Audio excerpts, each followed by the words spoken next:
IDFM 98 de la bande FM. Ce soir, Janine Dion-Guérin. Bonjour Janine Dion-Guérin. Bonjour Joël. Janine Dion-Guérin, donc vous venez de publier un roman, non pas un roman.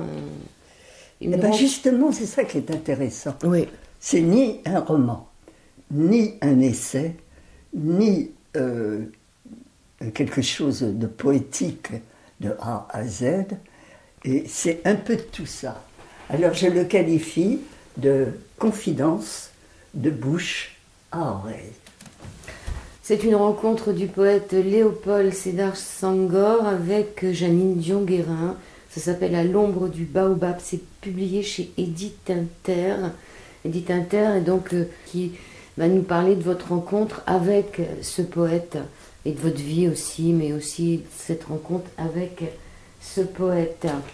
Vous avez une préface du neveu qui s'appelle Henri Arfang Senghor. C'est lui. Si vous voulez, en cours de livre, j'explique que ça ne s'est jamais terminé. À la mort de Senghor, j'ai rencontré des membres de sa famille. C'est très curieux. C'est très curieux, comme si on déroulait une espèce de tapis comme ça, à l'infini.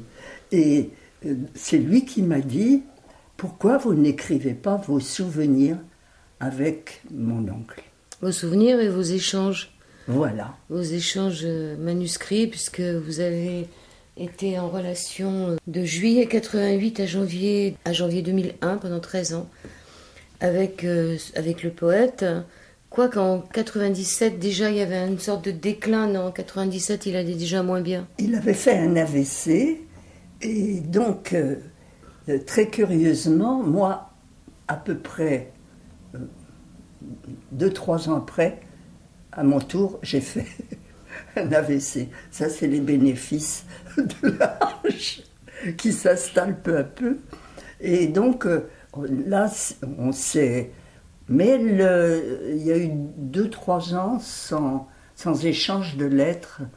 Et après, donc, il était quand même très âgé, puisqu'il est mort en 2001. Il avait quel âge ? Donc 95, puisqu'il est né le 9 octobre 1906. 9 août. Et il est marqué 9 août dans le livre. Ah non. Ah, alors ça. Alors Joël, tout de suite, on arrive dans des situations ambiguës. Parce que ce qui est extraordinaire, c'est que Senghor est un homme qu'on ne va pas qualifier d'ambigu, mais qui a tout et son contraire. Et ça a été très vite, très tôt comme ça dans sa vie. Par exemple, sa mère de confession musulmane, son père de confession catholique. Ses femmes, sa femme noire, dont il a eu 2 fils, sa femme blanche et normande, Colette Hubert, dont il a eu également un fils. Et donc, c'est toujours ce va-et-vient comme ça, comme si il fallait vraiment qu'il aille de l'identitaire à l'universel. C'est un d'ailleurs des grands principes de mon livre. Alors il est né quand finalement ? En octobre ou en Alors août ? il est né le 9 octobre 1906 officiellement, mais on a trouvé... Très curieusement, à moins que les règles soient comme ça au Sénégal, on a trouvé un acte de baptême qui date du 15 août 1906. C'est-à-dire avant sa naissance. Et donc ils avaient tendance à baptiser les enfants dès la naissance là-bas ? Alors ça, vous me posez une colle, Joël.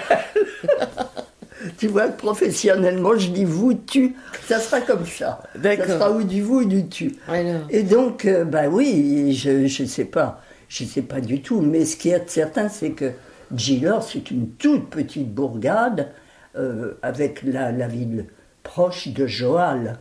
Et donc, si tu veux, dans sa bibliographie, on dit qu'il est né le 9 octobre 1906 à Joal. C'est dans quel pays ? Il est né au Sénégal. Et donc, en fait, il est né certainement avant, Ou alors, le curé ou l'officier d'état civil déraillait un petit peu, a mis une date qui n'est pas la bonne date, je ne sais pas moi. Il naît dans un tout petit village et là il est heureux. Sa mère fait partie des Cédères, c'est ça comment on les appelle? Les Sérères. Sérères. Voilà. Donc c'est des familles assez nobles quand même. C'est pas la mère vraiment qui s'occupe de l'enfant. Hein. C'est-à-dire qu'il y a du monde autour. En Afrique, on n'élève pas seul ses enfants finalement. Les enfants appartiennent non seulement à celle qui les a procréés, mais également à tout un monde féminin qui est constitué par les concubines, parce que le père Diogoye Sangor, le père de Sangor, donc avait tout de même des concubines et des enfants de ces concubines. Bon, et tout ce petit monde-là, souvent, s'élève ensemble, vit ensemble. Les concubines sont les copines les unes avec les autres. Quelquefois, c'est elles qui deviennent la nourrice d'un autre enfant. Enfin, voilà. C'est la grande famille. Alors, le père, il faisait quoi dans la vie, lui, pour avoir une famille aussi nombreuse? Alors, pour avoir une famille aussi nombreuse, c'est donc les 5 concubines. Oui, non, mais lui, il faisait quoi, le père, dans la vie? Il était... Ah, qu'est-ce qu'il fait dans la vie? Alors, il est quand même argenté. Hein. Il vend des céréales donc à Joal, qui est une ville commerçante, d'où partent des bateaux. Les bateaux c'est juste à la jonction du Ciné, qui est un bras du fleuve Saloum. D'accord. Donc c'est une bonne situation commerciale. Voilà. Alors c'est pour ça qu'il s'appelle Léopold Sédar Senghor, Sédar venant de sa mère, Sédar.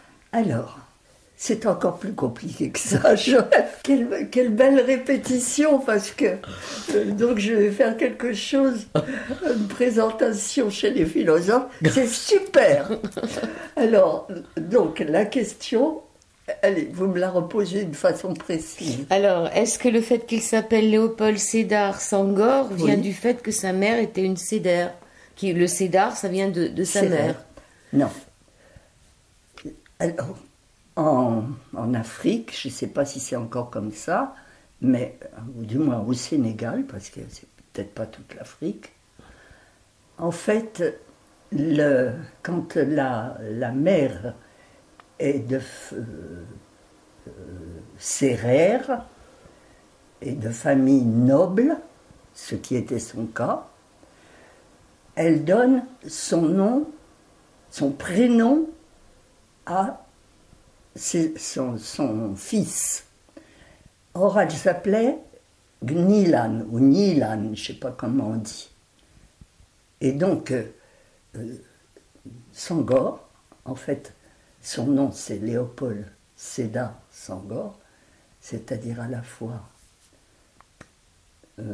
chrétien, Léopold, ensuite Sédar, voilà, et ensuite Senghor du nom du père. Mais il s'appelle également Nilan dans la série de tous les prénoms. Et celui-là, on le met pas. Et ça, parce que c'est le prénom de la mère, et que c'est un régime... enfin, la femme existe tant et si bien qu'elle donne quand même son prénom au fils.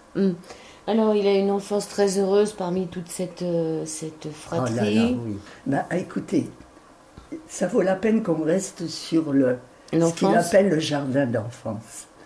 Parce que c'est essentiellement le début de son œuvre poétique repose sur ce paradis qu'il a vécu pendant 7 ans. Et je tiens beaucoup à en parler parce que s'il a vécu un paradis pendant 7 ans, c'est puisqu'il a été élevé par les femmes.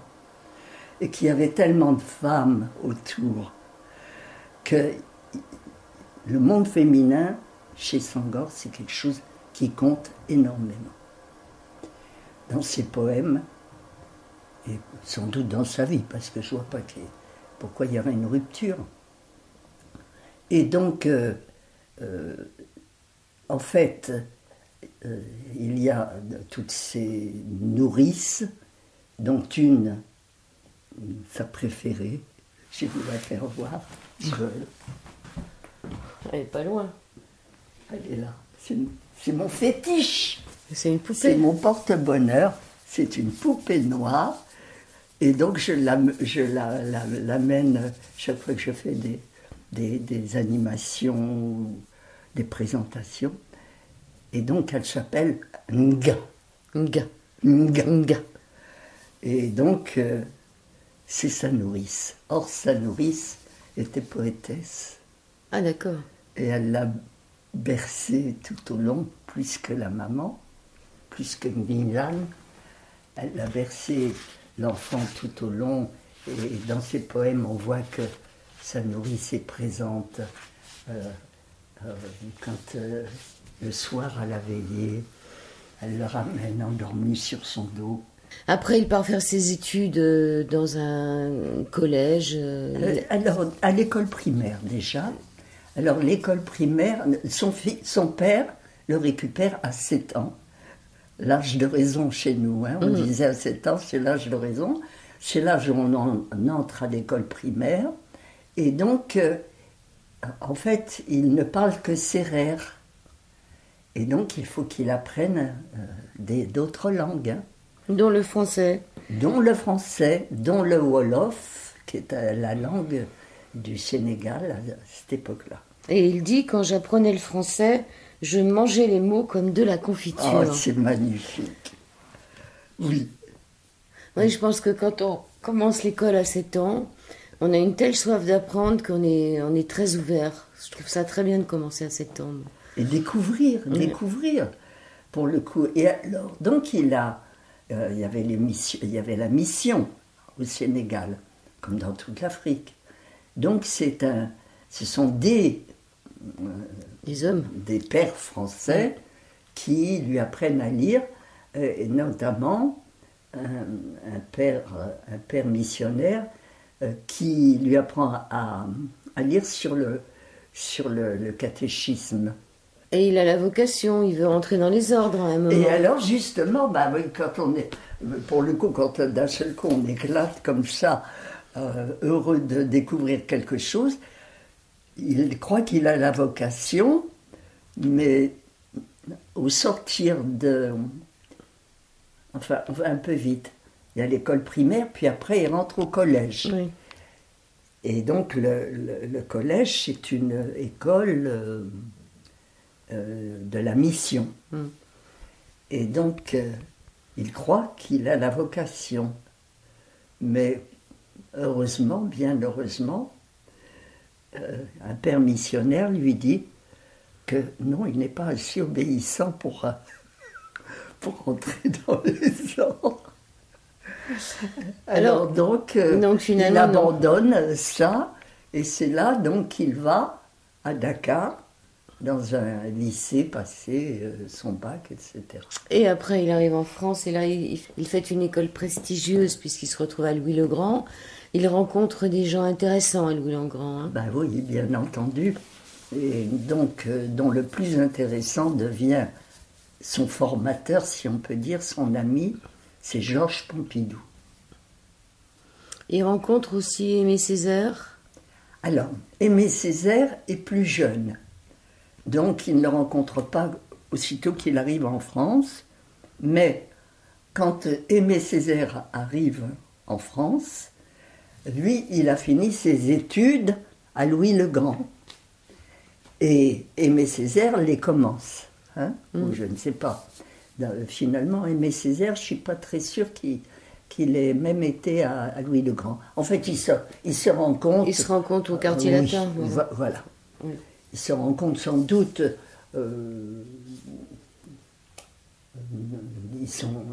Les étudiants avaient, je ne sais plus comment ça s'appelait, mais les étudiants, ils avaient tous, ils habitaient tous. Dans des cités universitaires. Voilà, je cherchais. Donc, il se retrouve à Louis le Grand. Ensuite, il part faire la guerre. C'est là qu'il, donc c'est dans la période parisienne qu'il acquiert tout de même sa notoriété. Enfin, non, mais il termine ses études avec un doctorat en grammaire et il enseigne 2 ans. Hein, à Saint-Maur. Voilà. Il enseigne comme prof de français à Saint-Maur, je crois. Hein. Oui, et puis à Tours également. Et puis à Tours. Ouais. Et alors donc il y a la guerre, je pense que... il y a la déclaration. La guerre, il est fait prisonnier. Alors il est enrôlé, comme tous les Sénégalais, n'est-ce pas? Et puis, d'autant que, je ne sais pas s'il a... Alors là, je ne sais pas. S'il était déjà naturalisé français, parce que ensuite, pour faire sa carrière politique, il a demandé la double nationalité. Oui, puisqu'il a été député, ministre, sous Edgar Faure. Tout à fait. Député socialiste, donc quand même un engagement politique. Mais on va revenir un peu au moment où il est prisonnier. C'est ce qu'il écrira par la suite dans Les Hosties Noires. Les Hosties Noires. Oui, c'est absolument... Alors, c'est la période où il a écrit des textes extrêmement touchants. Sur ces Noirs qui sont morts pendant la guerre. Voilà, et puis au cœur quand même de... ils étaient en première ligne. Hein. Il était au 31e régiment d'infanterie sénégalaise. Et ils étaient en premier, on le sait, ça. Hein. Ça lui a valu d'ailleurs la médaille de la Résistance, qui lui a été remise par De Gaulle. Hein.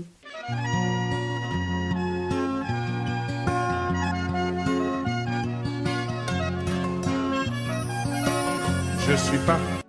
Cher frère blanc, quand je suis né, j'étais noir. Quand j'ai grandi, j'étais noir. Quand je suis au soleil, je suis noir. Quand je suis malade, je suis noir. Quand je mourrai, je serai noir. Tandis que toi, homme blanc, quand tu es né, tu étais rose. Quand tu as grandi, tu étais blanc. Quand tu vas au soleil, tu es rouge. Quand tu as froid, tu es bleu. Quand tu as peur, tu es vert. Quand tu es malade, tu es jaune. Quand tu mourras, tu seras gris. Alors, de nous deux, qui est l'homme de couleur? Deuxième partie de cette émission, nous poursuivons avec Jeannine Dion-Guérin, que je suis persuadée que vous êtes heureux de retrouver sur cette antenne, sur l'antenne d'IDFM.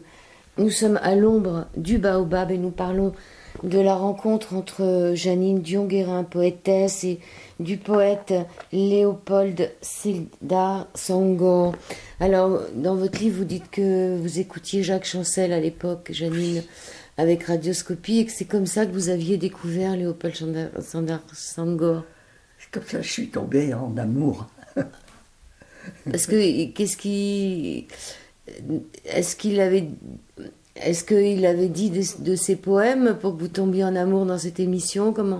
Qu'est-ce que vous vous rappelez de cette émission? La Radioscopie de Jacques Chancel, c'était une émission où il faisait venir un invité pour une raison ou pour une autre. Et là, en fait, Senghor, il l'avait invité sur ce thème d'union des contraires, et notamment le grand dada de Senghor, qui était le métissage est une double chance. C'est vrai. C'est vrai, ça fait 2 cultures au lieu d'une.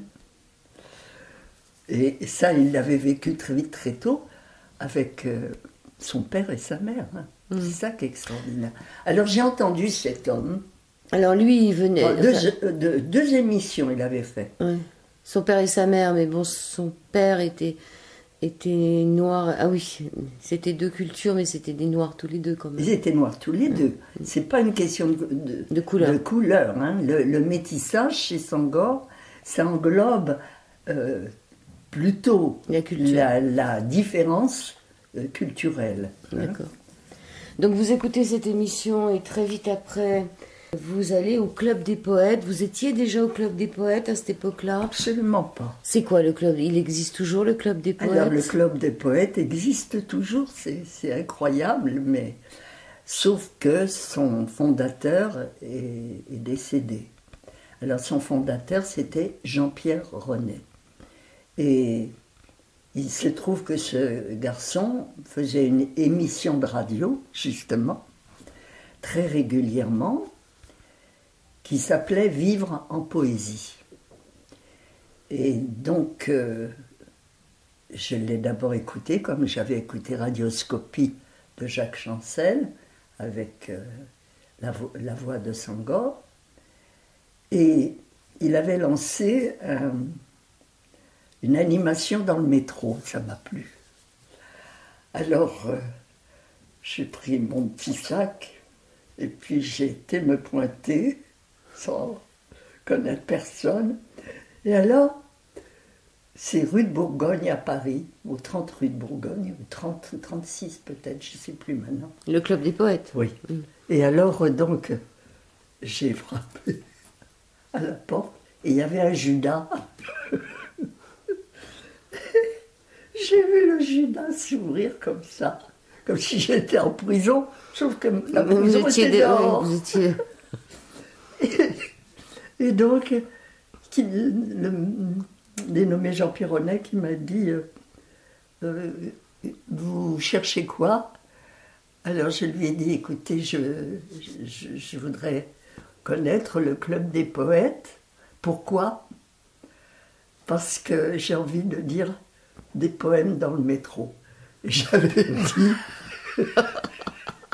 j'avais dit le mot magique, c'était le sésame, ouvre-toi. Et donc il a ouvert la porte. Mais vous le saviez que c'était le sésame ou non? Vous saviez Non, pas? je ne savais pas. Et est-ce que vous avez dit dans votre vie des poèmes dans le métro? Ah ben bien sûr vous que en j'ai avez dit? Bien sûr, j'y D'accord. suis allée, j'ai dit mes premiers poèmes que j'ai, vous savez que je me suis beaucoup produit. C'était quoi votre premier poème, Jeannine Dion-Guérin? Je ne me souviens pas. Ah bah si, quand même. Oh non. C'est pas possible. Ah non.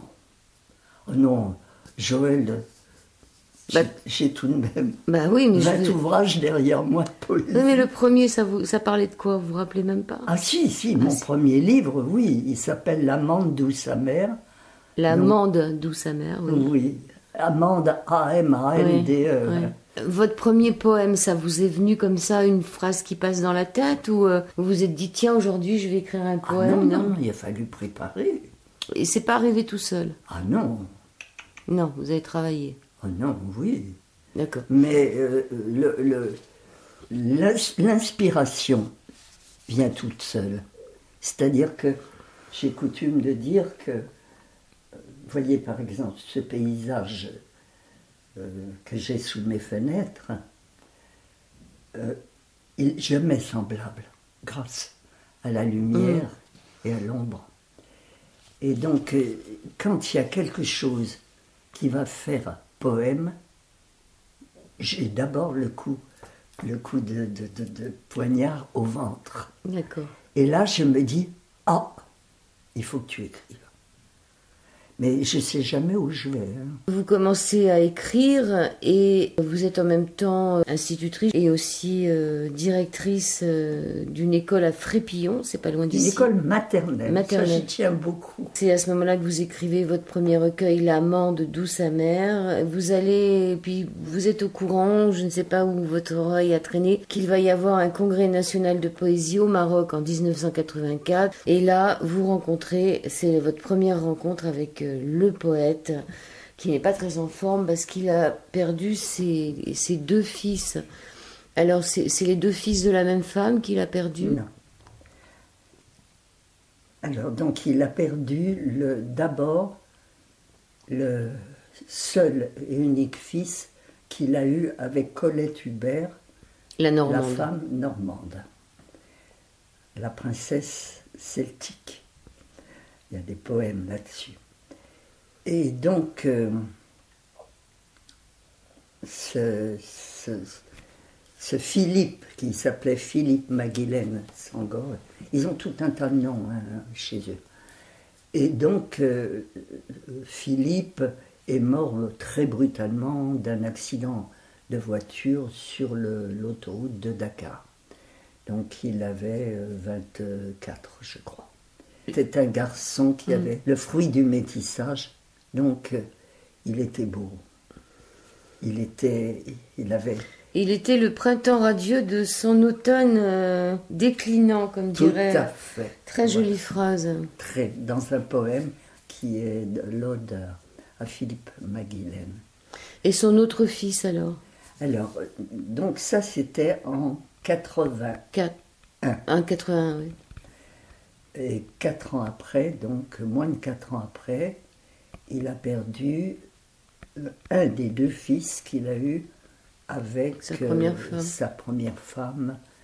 Et donc lui, il a également dans des conditions dramatiques absolues, puisque en fait il s'est défenestré. C'est un suicide.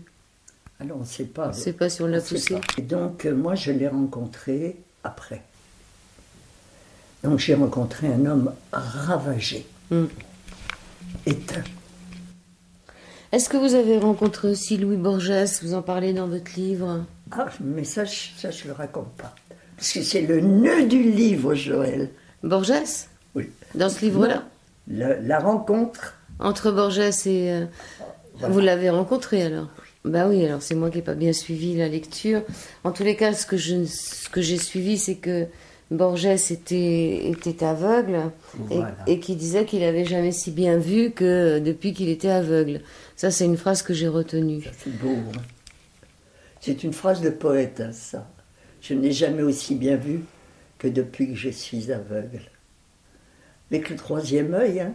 Il regarde le poète. On va revenir un peu sur vous, alors.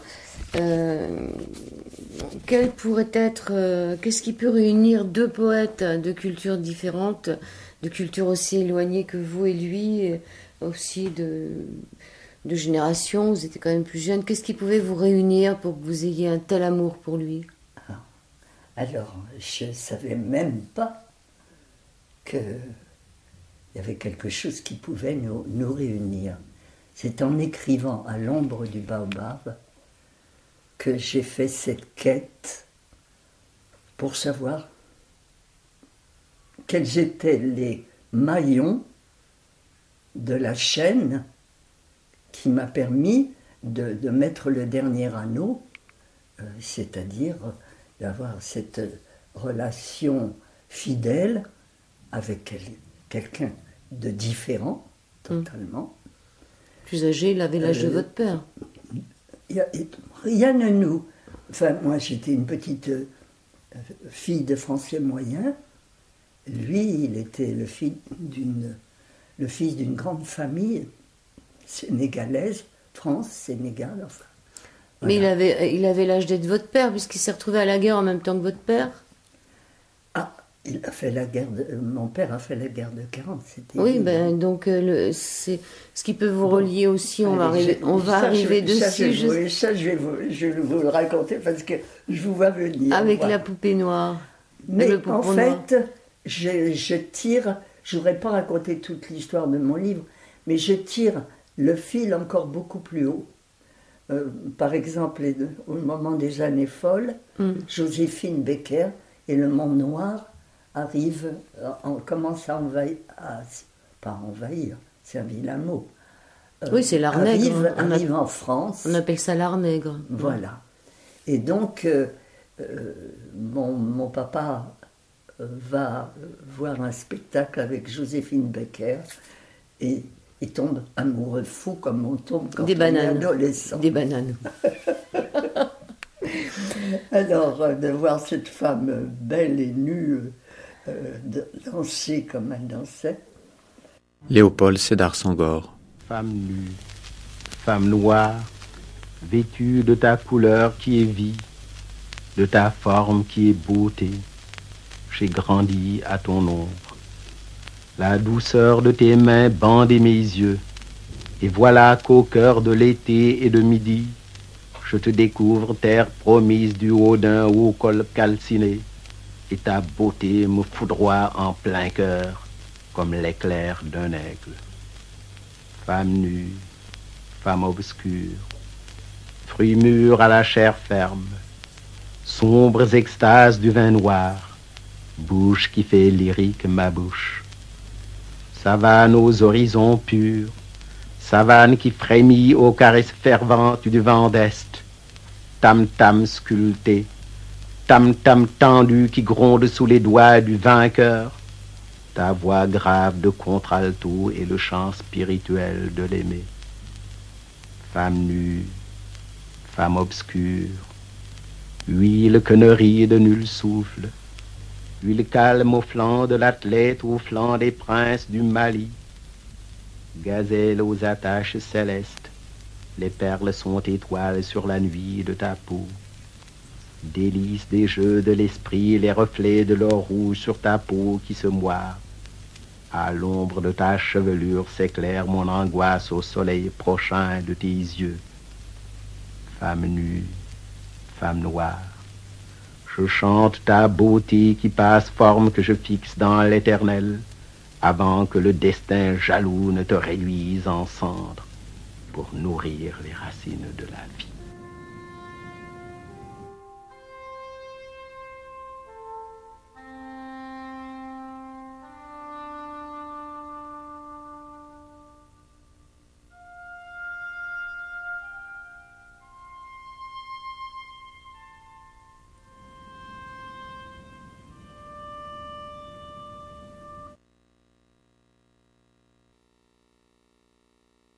Et donc, voilà.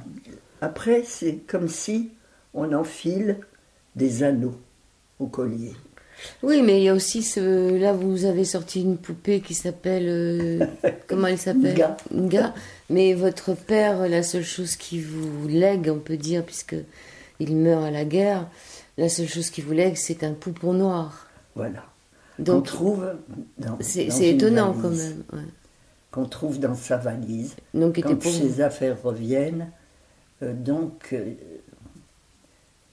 Mes grands-parents ne me disent pas, personne ne me dit que mon père est mort, et on me donne le petit poupon noir. Et là, vous êtes jeune, hein? J'ai donc 6 ans. Mm. Et donc, je vais faire un abcès de fixation sur le poupon noir, puisque je ne sais pas que mon père est mort. Et là, tout à l'heure, je vous ai posé la question de savoir ce que t'es devenu ce poupon, et alors? Alors, ce poupon, quand j'ai eu l'âge, non pas de raison, mais l'âge de l'adolescence, ma deuxième maman... Elle l'a jeté? Elle l'a donné à des petites cousines. Je lui en ai voulu beaucoup. Vous n'avez pas demandé de le récupérer? Non, vous n'avez pas osé? Non. Et puis c'est la période de dénouement de l'histoire, c'est-à-dire c'est où j'éclate et je dis, vous ne voulez pas me le dire, mais mon père est mort. Donc si vous voulez, la petite poupée noire est le nœud du livre. Oui, mais c'est pour ça que... Ça et la rencontre, donc des années après, de Sangor et Borges. Ouais. En 2010, vous avez eu le prix de poésie Léopold Sédar Senghor. Vous devez être très contente, là. Hein. Oh là là. Oh là là. C'est le seul qui compte à mes yeux. J'en ai eu d'autres, mais c'est le seul qui compte à mes yeux. Et pourquoi il compte? Parce que, justement, il m'a été remis par Henri Arfang Senghor, le monsieur qui a fait la préface de ce livre, et qui était le neveu direct de Léopold Senghor, et qui également, c'est Senghor qui l'a tenu sur les fonds baptismaux.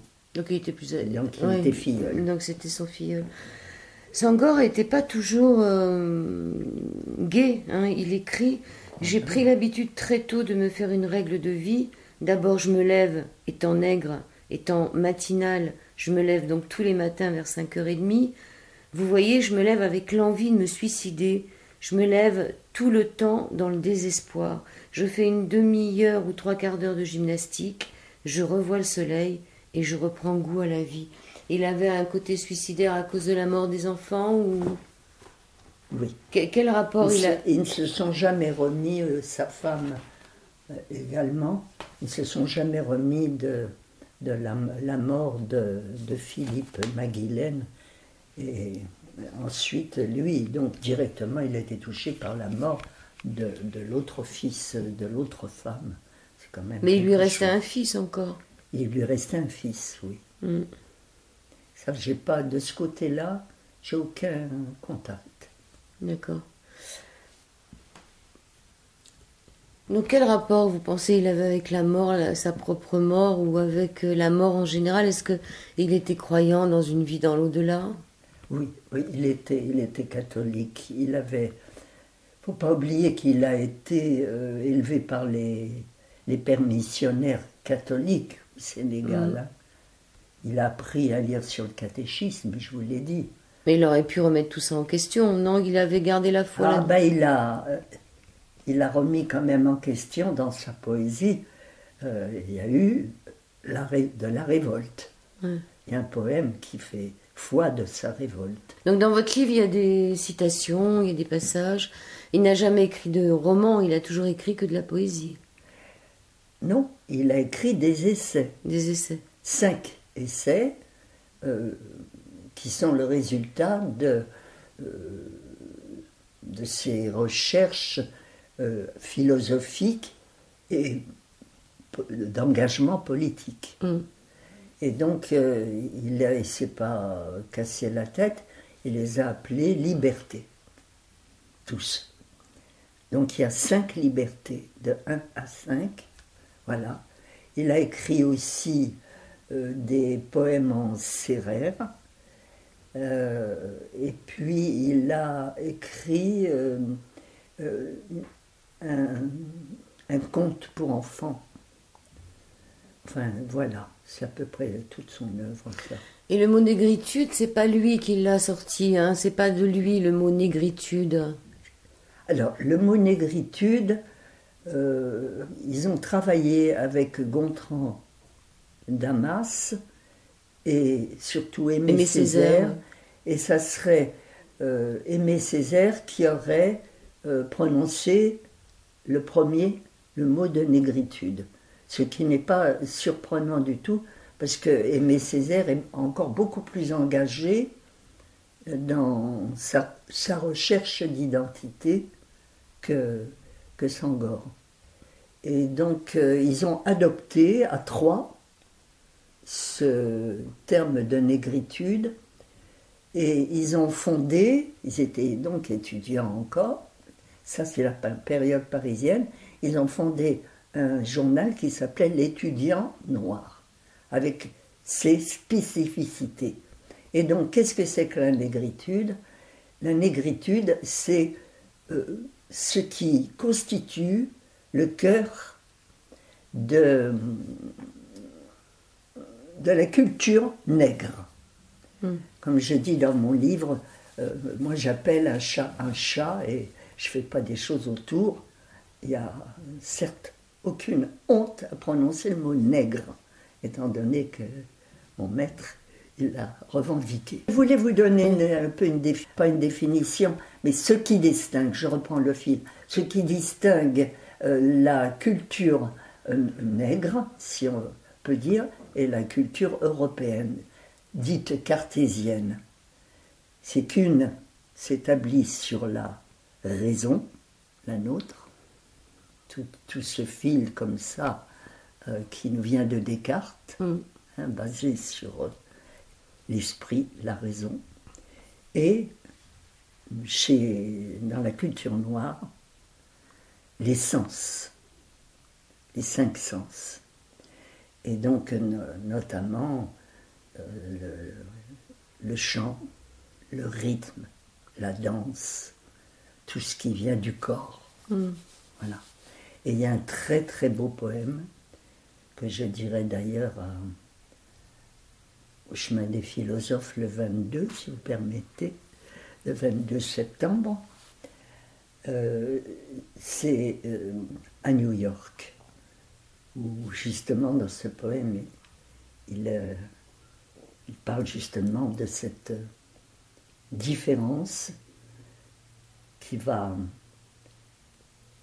se mêler, se métisser pour aller vers le respect de l'autre et vers l'universel. Il parle aussi de francité à la place de francophonie. De francité. Ouais. Oui. Et je trouve ça intéressant. Quelle serait la différence entre la francité et la francophonie? Bien, la francophonie relie La langue. tous les peuples qui parlent français. Enfin, qui ont leur langue identitaire et qui parlent également français. Mm. Bon, là, les pays arabes, etc., etc. Et donc, quand il parle de francité, il aurait au début, il a cherché sur négritude, francitude. Mm. Hein? Et puis, les poètes, c'est ça roulait pas dans l'oreille. Donc, il a élargi le terme à francité. Parce que la francité, ça comprend encore tous les gens qui parlent un français qui est issu, qui englobe nos racines latines. Voilà. Latinité, francité. Ok. Est-ce que vous pouvez nous parler de ce poème de New York? Écoutez, vous en parliez déjà un tout petit peu, peut-être pour vous mettre dans le bain. Oui. Donc je trouve que c'est l'un des textes de Senghor qui représente justement le côté bipolaire. La négritude,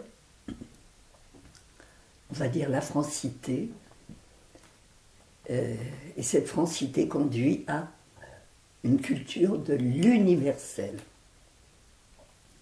L'universalité. Voilà, il y a une continuité dans la recherche de vocabulaire. Et donc, il part à New York et il fait un texte sur ce qu'il voit là-bas. À la fois les Américains, puis après Harlem, c'est-à-dire cette partie noire des États-Unis. Et la conclusion, le troisième volet du poème, c'est que tout ça, ça doit s'unir. Il ne faut pas oublier qu'on est dans la période où les Noirs ne rentrent pas dans les mêmes bus, les mêmes wagons. Et donc, c'est un morceau nécessairement de bravoure. Je vous écoute. À New York, pour un orchestre de jazz, solo de trompette. D'abord, j'ai été confondue par ta beauté, ces grandes filles d'or aux jambes longues, si timide d'abord devant tes yeux de métal bleu, ton sourire de givre, si timide. Et l'angoisse au fond des rues à gratte-ciel, levant des yeux de chouette parmi l'éclipse du soleil. Sulfureuse ta lumière. Et les fûts livides dont les têtes foudroient le ciel, les gratte-ciel qui défient les cyclones sur leurs muscles d'acier et leurs peaux patinées de pierre. Et 15 jours sur les trottoirs chauves de Manhattan. C'est au bout de la 3e semaine que vous saisit la fièvre en un bond de jaguar. 15 jours sans un puits ni pâturage. Tous les oiseaux de l'air tombant soudain et morts sous les hautes cendres des terrasses.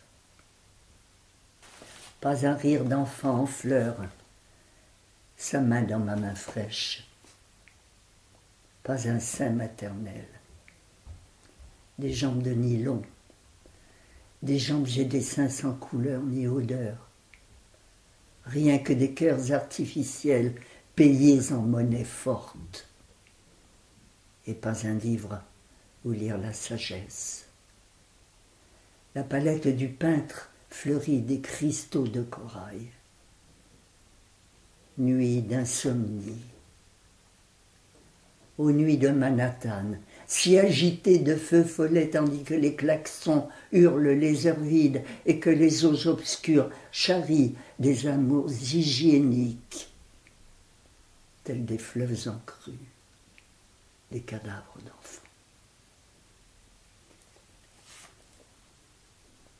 Voici le temps des signes et des contes, New York. Oh, voici le temps de la manne et de l'hysope. Il n'est que d'écouter les trombones de Dieu, ton cœur battre au rythme du sang, ton sang. J'ai vu dans Harlem, bourdonnant de bruit, de couleurs solennelles et d'odeurs flamboyantes, c'est l'heure du thé chez le livreur en produits pharmaceutiques. J'ai vu se préparer la fête de la nuit à la fuite du jour. Je proclame la nuit plus véridique que le jour. C'est l'heure pure où dans les rues, Dieu fait germer la vie d'avant-mémoire. Tous les éléments amphibies rayonnant comme des soleils. Harlem, Harlem. Voici ce que j'ai vu, Harlem, Harlem. Une brise verte de blé, sourdre des pavés, labourée par les pieds nus des danseurs, dents, croupes, ondes de soie et seins de fer de lance, au pied des chevaux de police, les mangues de l'amour, roulées des maisons basses, et j'ai vu le long des trottoirs des ruisseaux de rhum blanc, des ruisseaux de lait noir, dans le brouillard bleu des cigares. J'ai vu le ciel neiger au soir des fleurs de coton et des ailes de séraphin et des panaches de sorciers. Ah, écoute New York, oh, écoute ta voix mâle de cuivre, ta voix vibrante de hautbois, l'angoisse bouchée de tes larmes, tomber en gros caillots de sang. Écoute au loin battre ton cœur nocturne, rythme et sang du tam-tam, tam-tam, sang et tam-tam. New York. Je dis New York, laisse affluer le son noir dans ton sang, qu'il dérouille tes articulations d'acier, qu'il donne à tes ponts la courbe des croupes et la souplesse des lianes. Voici revenir les temps très anciens. La réconciliation du lion, du taureau et de l'arbre. L'idée liée à l'acte, l'oreille au cœur, le signe au sens. Voilà tes fleuves bruissants de caïmans musqués et de lamantins aux yeux de mirage. Il n'est besoin d'inventer les sirènes, mais il suffit d'ouvrir les yeux à l'arc-en-ciel d'avril.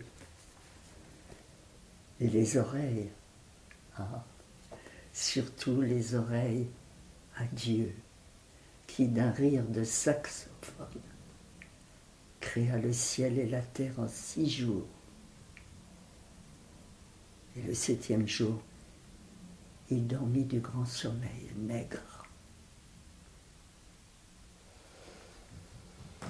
Merci Janine Dion-Guérin. Donc ça c'est un poème que vous avez trouvé dans quel livre, hein, pour nos auditeurs, si vous voulez se le procurer? Dans l'œuvre poétique complète de Léopold Sédar Senghor, qui s'appelle Poème, et donc qui dépend des éditions. Toute son œuvre, on peut la trouver au Seuil, hein. Au Seuil, et puis point en poche. Sinon, votre livre, vous, À l'ombre du baobab, on peut le trouver chez Édith Inter. Oui. Et vous vous appelez Janine Dion-Guérin.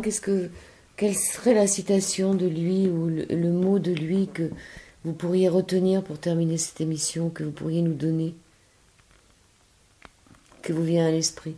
Il y en a trop. Respect de la différence. Respect de la différence. Oui.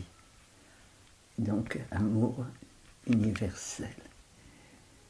Et quand je parle d'amour universel, ça englobe toute chose vivante, y compris le ver de terre, l'escargot, la moindre des plantes et le moindre des brins d'herbe. Et en cela, Senghor rejoint la vision de Van Gogh, un écrivain et un peintre qui m'étaient pareillement chers. Moi, je vais lire la dernière et la quatrième de votre couverture, tout du moins le début.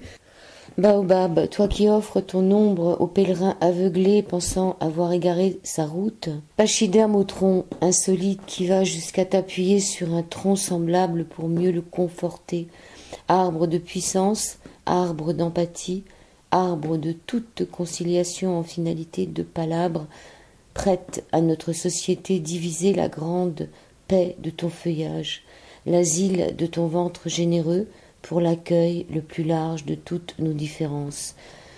C'est en quatrième de couverture, c'est un hommage à ce baobab qui offre son ombre. Je vous remercie Janine Dion-Guérin. C'est moi qui vous remercie, Joël, bien entendu. Je vais vous dire, maintenant je me retrouve de l'autre côté de la barrière et ça fait du bien. De l'autre côté du miroir, parce que... après avoir été avec Anvers et avec tous, vous êtes passé de l'autre côté du miroir avec moi ce soir. Je vous remercie beaucoup, Janine Dion-Guérin. C'est un plaisir. Merci Joël. beaucoup. Je suis parti vers des pays bleus, vers des pays larges, vers des pays de passion tourmentés de tornades.